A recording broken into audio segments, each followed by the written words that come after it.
Glória a Deus, sejam bem-vindos a mais uma live da Igreja Batista da Graça, onde nós nos reunimos para adorar e engrandecer o nome do Senhor Jesus, todos juntos em um só Espírito. Nesse momento eu gostaria que você fechasse seus olhos, que você se levantasse aí na sua casa, você está sentado no seu sofá, se levante, vamos orar ao nome do Senhor Jesus, vamos engrandecer ao nome desse Deus que é bom. Senhor, muito obrigada, Deus, por estarmos mais um dia, Deus, em Tua presença. Obrigada, Senhor Jesus, desde o nosso levantar, Senhor, porque sabemos que o Senhor está conosco em todos os momentos e em todas as horas, Pai. Deus, muito, muito obrigada por tudo. Nós não temos palavras para Te agradecer por tudo que Tu fazes por nós, por tudo que Tu fazes em nossas vidas. Pai, eu Te peço que o Senhor vá invadindo as casas nesse momento, Pai. Que o Teu rio, Senhor Jesus, Ele vai invadindo as casas, Senhor Jesus, que o Teu amor vai invadindo as casas nesse momento. E que as pessoas possam estar, Senhor Jesus, cheias de Ti, cheias do Teu Santo Espírito, Pai. Muito obrigada por tudo, é o que Te pedimos e Te agradecemos. Recebe o nosso louvor, Senhor Jesus, nessa noite, porque tudo é para Ti, tudo é para Tua honra, tudo é para Tua glória, Senhor Jesus. Em Teu nome, amém. Glória a Deus. Glória a Deus. Vamos adorar ao Senhor Jesus. Feche os seus olhos nessa noite e deixe que o Espírito Santo de Deus toque em você. Deixa que o rio do Senhor Jesus, ele venha inundar a sua vida.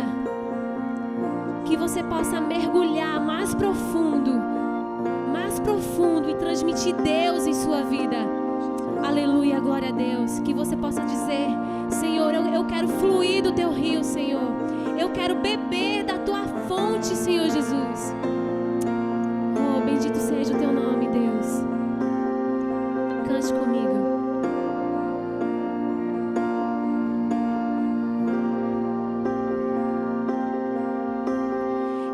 Existe um rio, Senhor, que flui do Teu grande amor, águas que correm do trono, águas que curam, que limpam.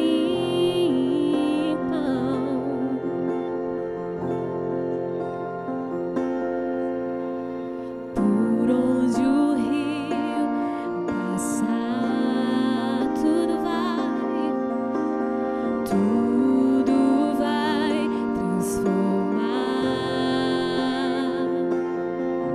pois leva a vida do próprio Deus. Este rio está neste lugar. Diga: eu quero beber. Quero beber do Teu rio, Senhor. Sacia minha sede,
o rio, Senhor.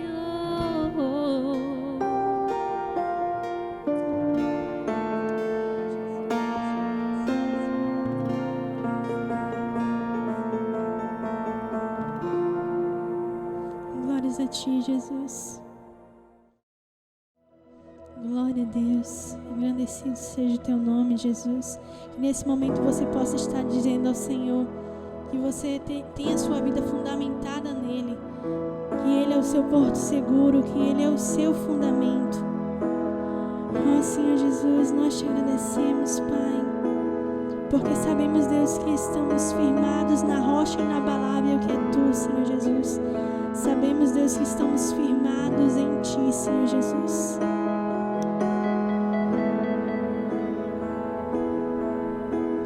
Somente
Senhor, porque nós estamos fundamentados em Ti, Deus.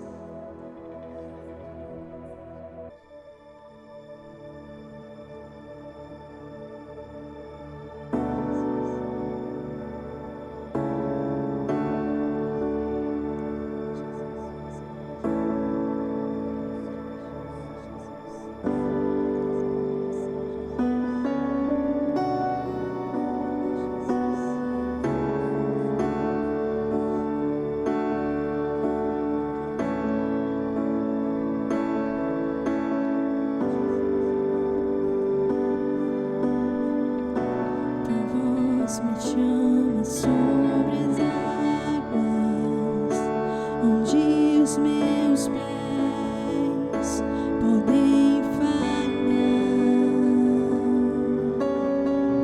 e ali te encontro no mistério, em meio ao mar, confiarei.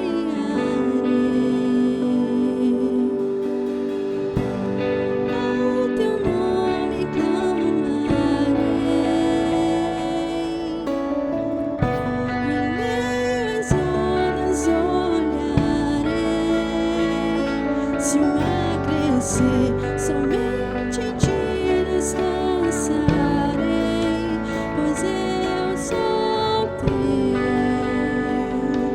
e Tu és meu.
Por onde quer que chame,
eu sou teu, e tu és meu, eu sou teu, e tu és meu, eu sou teu, e tu és meu. Declare isso nessa noite ao Senhor Jesus. Nós somos teus, Senhor Jesus. Levante as suas mãos nessa noite como um momento de rendição ao Senhor Jesus, dizendo: eu sou teu, Senhor, eu sou teu, Jesus. Nós nos entregamos, Senhor Jesus, inteiramente a ti, Jesus. Declare isso: eu sou teu, eu sou teu, e tu és meu, eu sou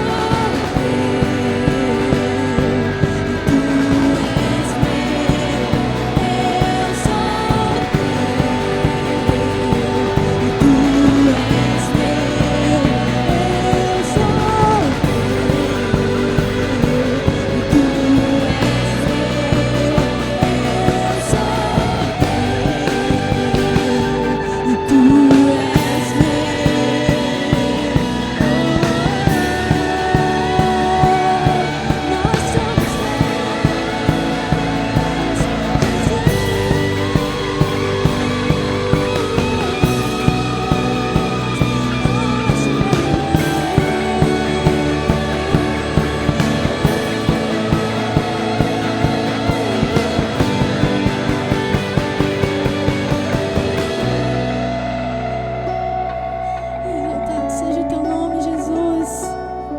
Engrandecido seja o teu nome, Pai.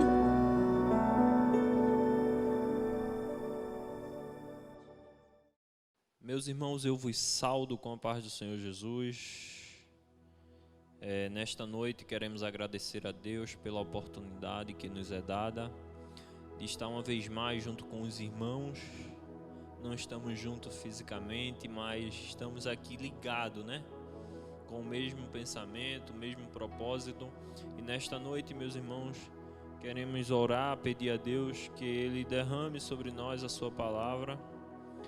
E eu peço que os irmãos fechem os olhos e vamos orar, meus irmãos. Deus eterno, Criador dos céus e da terra, que nesta noite o Senhor possa falar conosco, Senhor, através da Tua palavra. Nos usa, que neste momento nós diminuímos e que o Senhor apareça, cresça em nossas vidas, no nome de Jesus, amém. Meus irmãos, eu quero ler com os irmãos em Tiago, capítulo 1, versículo 3 e 4. Depois eu quero ler o versículo 12 até o 16. Tiago, capítulo 1, versículo 3 e 4. Depois o versículo 12 até o 14. E o texto diz assim: sabendo que a provação da vossa fé produz a paciência, tenha, porém, a paciência sua obra perfeita, para que sejais perfeitos e completos, sem falta em coisa alguma. Versículo 12. Bem-aventurado o homem que suporta com paciência a provação, porque quando for provado receberá a coroa da vida, a qual o Senhor tem prometido aos que o amam. Versículo 13. Ninguém sendo tentado diga: de Deus sou tentado, porque Deus não pode ser tentado pelo mal e a ninguém tenta. Mas quando um é tentado,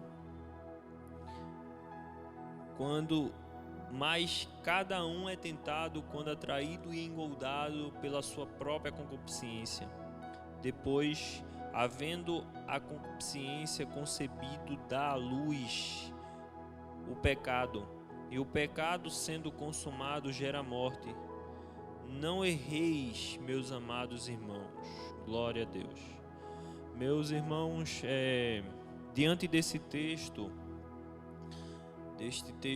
maravilhoso, nós queremos de antemão dizer aos irmãos que nós iremos tratar a respeito da tentação e da provação. E que o Espírito Santo de Deus venha nesta noite nos ajudar a compreender esses dois conceitos a respeito da provação e da tentação. É bem parecido, irmãos, a provação com a tentação, mas há uma diferença muito grande, porque primeiro que a provação é algo que provém de Deus. Deus, ele nos prova. E a provação é algo, irmãos, que nos traz sofrimento. A provação é algo que nos tira de um conforto para um desconforto. A provação, ela nos tira, irmãos, de um estado acomodado para um estado não acomodado. Interessante que isso é uma das ferramentas que Deus ele usa para fazer com que o caráter do ser humano, o caráter do cristão seja forjado, para que o caráter do homem seja enlarguecido, para que o homem ele cresça na presença de Deus. É necessário que ele seja provado. Já a tentação, se na provação Deus está na provação, na tentação Deus ele não está. O texto é bem claro quando diz aqui no versículo 13: ninguém sendo tentado diga, de Deus sou tentado, porque Deus não pode ser tentado pelo mal e a ninguém tenta.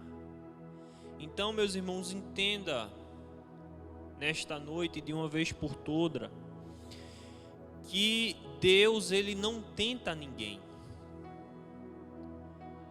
E interessante é que tem, irmãos, cristãos por aí que eles dizem que Deus ele tenta, porque Deus o predestinou e até o pecado que ele comete foi Deus que predestinou. Misericórdia. Eu não acredito desta forma. Sabe por quê? Porque o texto diz que Deus ele não é tentado e a ninguém tenta.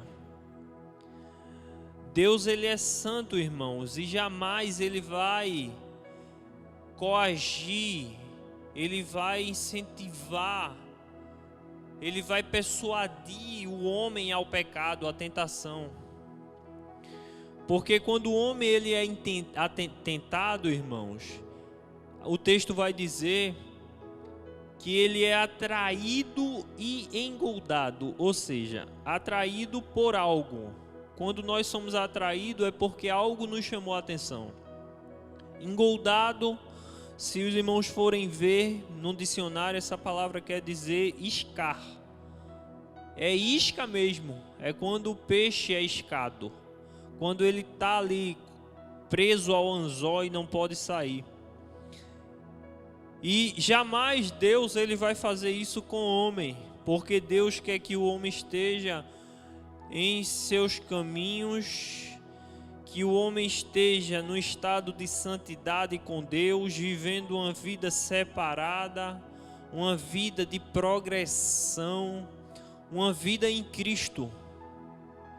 E meus irmãos, nesta noite eu quero meditar com os irmãos a respeito dessas duas vertentes, provação e tentação. Eu quero dizer, meus irmãos, que todos nós somos tentados. E o apóstolo, ou melhor dizer, o escritor aos Hebreus, abra sua Bíblia no capítulo 12 de Hebreus. Ele vai dizer no versículo 1 do capítulo 12: portanto, nós também que estamos rodeados de uma tão grande nuvem de testemunho, deixamos todo o embaraço e o pecado que tão de perto nos rodeia. E corramos com paciência a carreira que nos está proposta. Glória a Deus.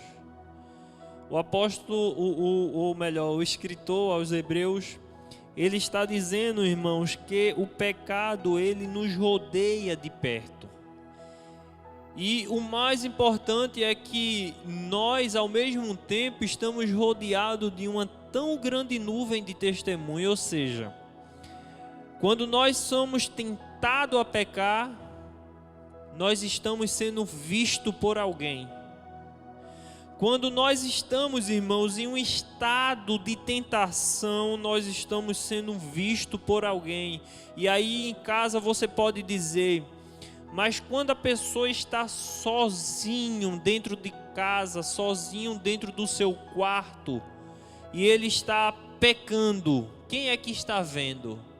E eu quero lhe dizer uma coisa: existe uma pessoa no céu que a Bíblia vai dizer que os seus olhos estão patentes e que nada escapa da sua presença. O escritor aos Hebreus vai dizer que Deus conhece, irmãos, o nosso interior de uma tal forma que ele compara isso a uma espada afiada de 2 gumes que vai lá na divisão entre a junta e medula. E ele sabe de tudo. Então, quando o homem está só praticando o erro, o pecado, a iniquidade, e ele acha que ninguém está vendo, tem um Deus lá no céu todo-poderoso, que tem o controle e o poder da vida e da morte, que está vendo. E nesta noite você pode dizer: mas o irmão está pregando sobre pecado, tentação e sobre provação. Meus irmãos,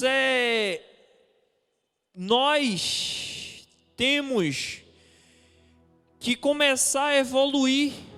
Se os irmãos forem ler no capítulo 6 de Hebreus, versículo 1, os irmãos vão ver que o escritor vai dizer assim: deixando os rudimentos e avançando para a perfeição.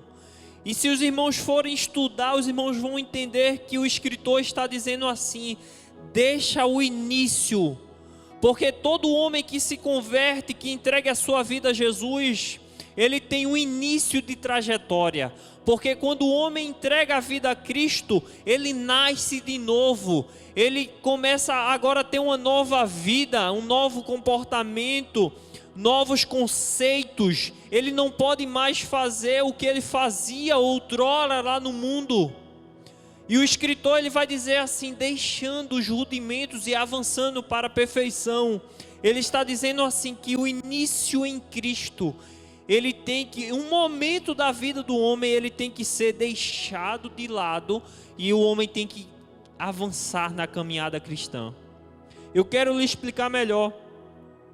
Quando o homem está em Cristo, chega um momento da sua vida que ele tem que deixar esse início e agora caminhar para a coisa mais profunda, ter uma intimidade maior com Deus, querer agora conhecer a Deus de uma forma intensa, querer receber de Deus os dons, querer receber de Deus as ferramentas para trabalhar em sua obra. Sabe por quê, irmãos? Muitos cristãos estão dentro da igreja esfriando, morrendo e indo para o mundo se alimentar de bolotas. É porque eles passaram muito tempo nessa fase de início. E a vida cristã, irmão, ela não pode parar, ela não pode estagnar. A vida cristã também não pode olhar para trás. A vida cristã, ela só tem um caminho, um fluxo: prosseguir. O alvo é Cristo. Nós não podemos viver, irmão, em uma linha horizontal. Nós temos que viver uma linha vertical para Deus. Nós temos que ter essa preocupação, irmãos, de querer crescer a cada dia, de todos os dias acordar e querer ter sede de dobrar o joelho, de ler a palavra de Deus, de ter aquela comunhão. E é justamente isso, irmãos, que o texto ele fala a nossos corações. É que quando o crente, irmãos, ele tem um conhecimento sólido em Deus, quando o crente ele começa agora a conhecer Deus de uma forma mais intensa, ele começa a entender, irmãos, que a salvação, ela não é algo fácil, não é algo, irmãos, de você receber e ficar ali parado, não. Eu preciso que você entenda que a salvação, ela é dada por Cristo. O homem não tem parte alguma na salvação. Quando Cristo, ele olha para o homem e vê no seu coração um coração aquebrantado, um coração arrependido, quando ele olha para o coração do homem e vê que o homem verdadeiramente quer mudar de vida, quer sair do estado de miséria, de pecado, e viver agora uma luz, viver uma verdadeira paz com Cristo, aí Cristo diz assim: vem, eu vou justificar, a salvação está em mim, ninguém pode dar salvação ao homem. Só que tem um porém, que quando o homem recebe a salvação, ele não pode, irmãos, ficar parado. Ele agora tem que se preocupar com o processo de santificação. E esse processo, ele é progressivo. Todos os dias nós temos que correr atrás de Cristo. Todos os dias, irmãos, temos que querer ser mais crente. Todos os dias nós queremos avançar. É justamente isso que o escritor aos Hebreus diz lá no capítulo 6, versículo 1, é deixar para trás o rudimento. Chega um momento, irmão, que a criança ela começa a crescer e ela começa agora a ter responsabilidades. Chega a fase da juventude e ela começa a estudar, se preparando para ingressar na fase adulta. E quando ela ingressa na fase adulta, ela não pode mais voltar atrás. Também ela não pode ficar parada, porque senão a vida vem e atropela. Ela agora tem que prosseguir. É mesmo assim a vida do cristão. O cristão ele tem que entender que ele tem que caminhar para frente em Cristo, querer conhecer mais de Deus. Interessante que nesta caminhada, irmãos, o pecado ele vai estar sempre perto de mim e de você. E o apóstolo Tiago, ele fala disso, irmão, maravilhosamente.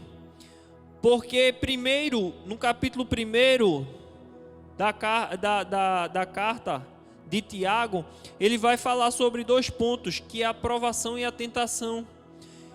E eu estava meditando, irmãos, nessa passagem, vendo quão importante ela é.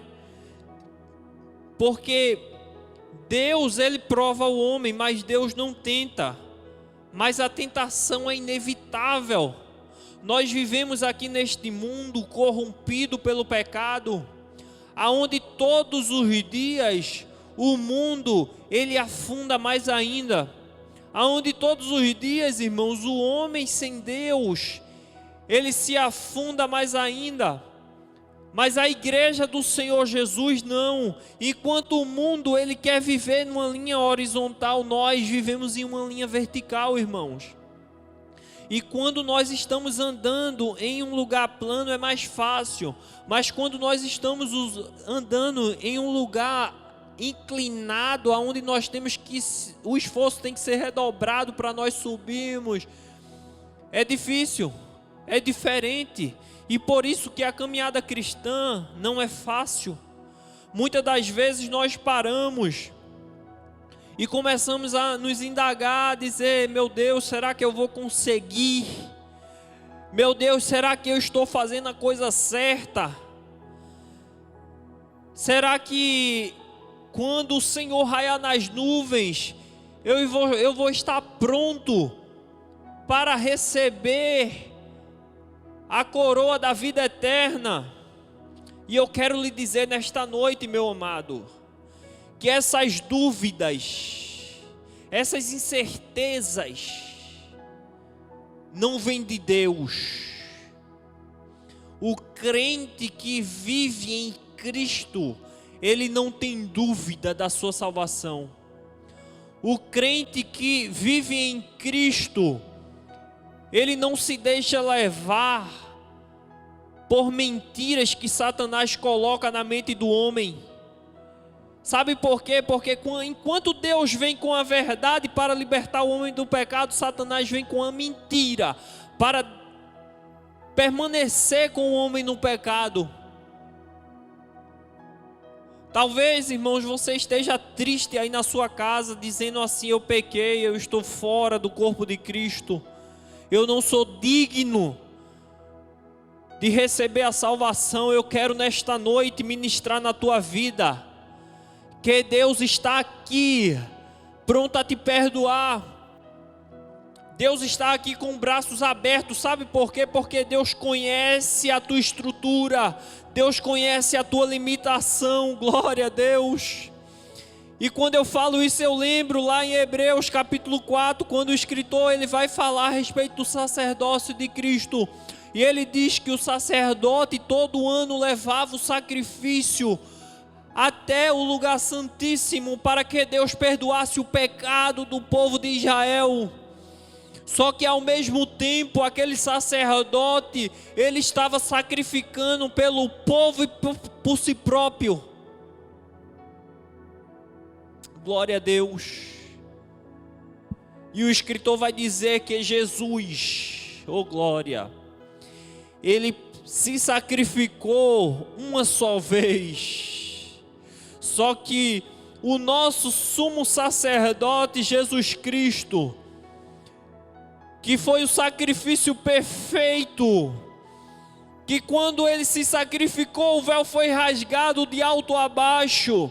Todo aquele protocolo que existia, que distanciava o homem de Deus, que tornava o homem miserável, indigno do perdão, ele foi rasgado de alto a baixo. Interessante que começou a ser rasgado de alto para baixo, porque Deus que rasgou. O escritor vai dizer que Jesus, ele foi o sumo sacerdote perfeito. E ele diz mais, irmãos. Ele diz que esse sumo sacerdote, ele sofreu as mesmas compaixões que eu e você sofremos. Por isso que ele sabe, irmãos, a nossa dificuldade, a nossa limitação. Isso não nos dá o direito de permanecermos no pecado. Isso não nos dá o direito de errar, de ser fraco, não. Mas eu quero lhe dizer uma coisa nesta noite, que o seu erro, ele não tem autossuficiência para lhe levar ao inferno. Porque Deus, que enviou Jesus, Ele está pronto para perdoar o seu pecado. Glória a Deus. O que nós temos, irmãos, que entender nessa noite é que nós estamos, irmãos, lutando contra algo que é invisível, que está dentro de nós, porque o texto ele vai dizer, leia comigo o versículo 13 do capítulo 1, ninguém sendo tentado diga, de Deus sou tentado, porque Deus não pode ser tentado pelo mal e a ninguém tenta. Versículo 14, mas cada um é tentado quando atraído e engoldado pela sua própria concupiscência. Perceba que o apóstolo Tiago, ele começa aqui a detalhar como é que o pecado é gerado no homem. E ele diz assim, cada um é tentado quando atraído e engoldado pela sua própria concupiscência, ou seja, é o seu próprio desejo que lhe leva ao pecado. E ele continua a falar, depois havendo a concupiscência concebido, dá à luz o pecado. E o pecado sendo consumado, gera a morte. Eu preciso que você entenda nesta noite, que o pecado ele é gerado dentro de nós, irmãos. O pecado não é um ser que está fora e vem nos tentar, não. O pecado, ele é gerado dentro. O texto vai dizer que a nossa natureza, irmãos, ela é pecaminosa. O salmista Davi, ele diz que em pecado eu fui gerado, ou seja, ele entendeu que ele foi gerado já no pecado, ele já nasceu um ser pecador, inclinado para o erro, para o mal. E é justamente isso que é justamente a salvação que traz o controle para nossas vidas. Quando o homem ele é salvo, alcançado por Cristo, agora ocorre um controle, um equilíbrio em sua vida, porque ele começa agora a lutar contra o pecado. Outrora ele vivia escravo do pecado e agora ele foi liberto por Cristo. Só que o pecado ainda continua na natureza dele. E todas as vezes que ele se distancia de Cristo, isso que está dentro dele, na natureza dele, começa a florar, a crescer. É por isso que lá nas cartas aos Romanos, o apóstolo Paulo vai dizer que quando o homem alimenta o espírito fica fortalecido. Mas quando o homem alimenta a carne ela sobressai do espírito. Glória a Deus.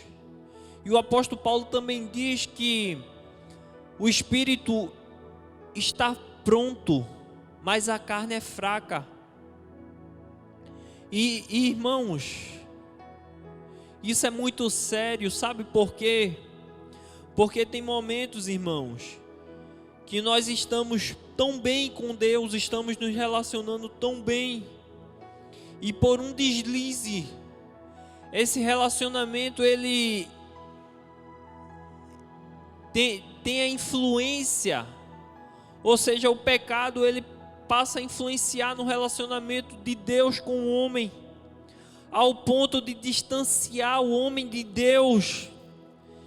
E lá em Isaías ele vai dizer que o pecado cria uma barreira, uma parede entre Deus e o homem, porque Deus ele é santo e jamais Deus ele vai compactuar com o pecado.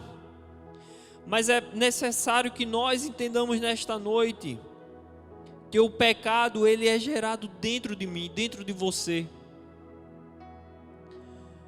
Quando nós entendemos isso aqui, irmãos, nós começamos agora a militar de uma forma mais legítima. Por isso que quando nós entregamos a nossa vida ao Senhor Jesus, nós temos, irmãos, que prosseguir, nós temos que procurar conhecer a palavra de Deus, para nós entendermos, para usarmos as ferramentas corretas, irmãos. Quando eu conheci esse texto, eu comecei a ler, eu me maravilhei, porque eu comecei a entender como todo o processo que leva o homem a pecar. E eu confesso aos irmãos que eu melhorei muito, irmãos, em relação a errar, a pecar. Porque a Bíblia vai dizer, irmãos, que nós pecamos por obras, pensamentos, por palavras.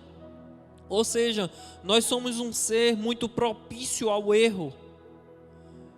Por isso que Jesus morreu na cruz, porque se ele não morresse, jamais, irmãos, nós chegaríamos a alcançar a salvação em Deus. Nós somos muito fracos, mas glória a Deus que deu seu Filho unigênito para nos libertar do pecado e nos dá o direito de lutarmos legitimamente contra o pecado.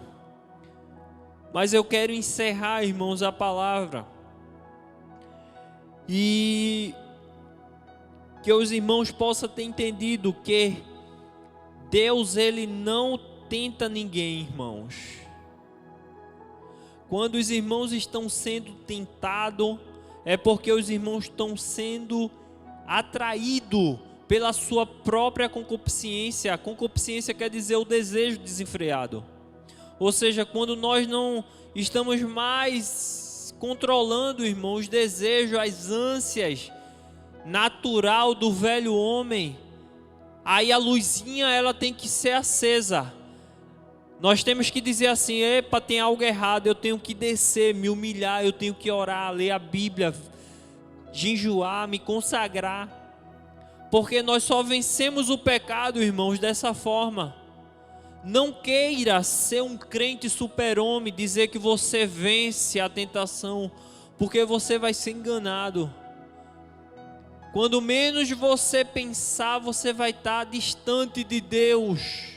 E nesta noite, Deus ele está falando ao seu coração para que você fique alerta. Meus irmãos, é muito bom chegar aqui, abrir a Bíblia e falar sobre promessas, sobre bênçãos. Mas o que nos conduz à bênção, irmãos, é o conhecimento da palavra de Deus. Quanto mais nós conhecemos a palavra, irmãos, mais nós nos aproximamos da bênção em Deus. Tem muitas igrejas por aí, irmãos, que só pregam prosperidade, bênção. Deus vai te dar a cura, Deus vai te dar um carro novo, uma casa nova. Deus ele tem o poder, irmãos, de dar tudo isso e muito mais. Mas o mais importante, irmãos, o propósito do Evangelho de Cristo, irmãos, é que eu e você seja criado em mim e você conceitos, raízes dentro da palavra de Deus. Porque quando nós passamos a conhecer a palavra, entender, nós ficamos, irmãos, fortalecidos. Satanás não nos pega mais de surpresa. Glória a Deus. E o texto vai falar também, irmão, sobre provação. E eu quero encerrar aqui falando sobre provação. Enquanto Deus ele não está na tentação, Deus ele está na provação. Porque a provação é algo que faz com que o nosso relacionamento com Deus, irmãos, seja estreitado. Talvez você esteja aí em sua casa se perguntando: mas Deus, eu estou precisando da cura. Mas irmãos, por que eu estou enfermo se o meu Deus, ele é o dono da cura, da saúde? Mas irmãos, por que eu estou aqui em minha casa passando por necessidade, se Deus é dono de toda riqueza? Mas irmãos, por que eu estou passando uma provação no meu relacionamento conjugal, se Deus ele pode transformar a vida do meu marido? Mas irmãos, por que o meu filho é tão rebelde, se Deus pode mudar o caráter do meu filho? Não é essa, irmão, as indagações que nós fazemos. Não é essas dúvidas que nós temos diante de Deus. E não é isso que se caracteriza como provações. E eu quero dizer aos irmãos que a provação é uma das ferramentas que Deus mais usa para moldar o caráter do homem, para criar no homem consistência, robustez, raízes. A provação não é para matar o crente. A provação não é para desviar o crente. A provação não é para induzir o crente ao pecado, à tentação, não. A provação, irmãos, é para chamar a sua atenção a Deus. A provação é para estreitar o relacionamento de você com Deus. Sabe por que você está aí enfermo?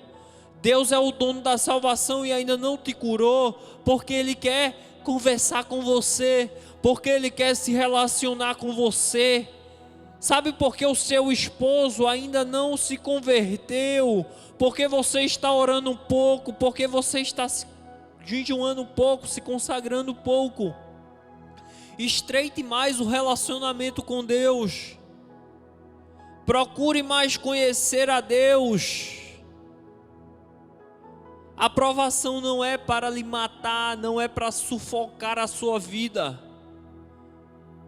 O crente, ele precisa entender, irmãos, que quando ele está sofrendo, Deus não está do céu assistindo e feliz, não. Deus está do céu dizendo assim: Ele vai reagir, ela vai reagir,